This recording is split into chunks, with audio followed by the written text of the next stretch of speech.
Price எல்லாம். இன்றைக்கான video பார்க்குறதுக்கு முன்னாடி சேனலை சப்ஸ்கிரைப் பண்ணி வச்சுட்டு வீடியோ பாருங்கள்.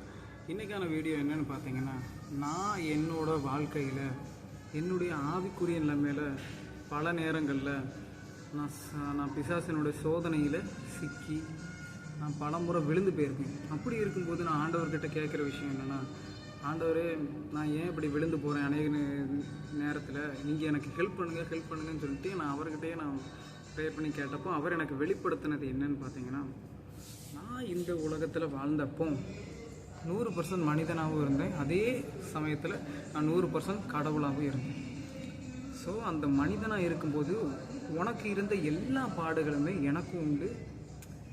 அப்படி இருக்கும்போது நான் ஞானஸ்நானம் எடுத்து 40 நாள் நான் வனாந்தரத்துக்கு கொண்டு போகப்பட்டு பிசாசினால் சோதனை பண்ணப்பட்டேன். அப்போ நான் உணவும் சாப்பிடலை, தண்ணீரும் குடிக்கலை. அப்படி இருந்த நேரகட்டத்திலையும் நான் பிசாசினுடைய சோதனையை சகித்தேன், அவனை ஜெயித்தேன்.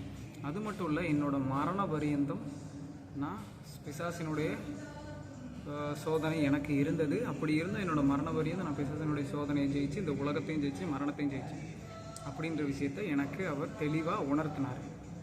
ஸோ உன்னுடைய வாழ்க்கையில் நீ பைபிள் படிக்கிறதையும் வேதாகாமம் வாசிக்கிறதையும் ப்ரேயர் பண்ணுறதையும் 4 பேருக்கு காஸ்பலை அதாவது சுவிசேஷத்தை அறிவிக்கிறதுலையும் ஒன்று நீ அதிகமாக வளர்த்துக்கணும்.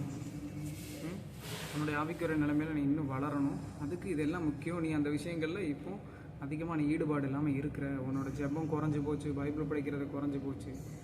அந்த ஒரு காரணத்தினால தான் உன்னால் நிலையாக நிற்க முடியல, பிசாசினுடைய சோதனைகளில் நீ விழுந்து போகிற அப்படின்னு எனக்கு அவர் வெளிப்படுத்தினார். ஸோ இவ்வளோ தான் இன்றைக்கான வீடியோ. அடுத்த ஒரு நல்ல வீடியோவில் பார்ப்போம். பாய்.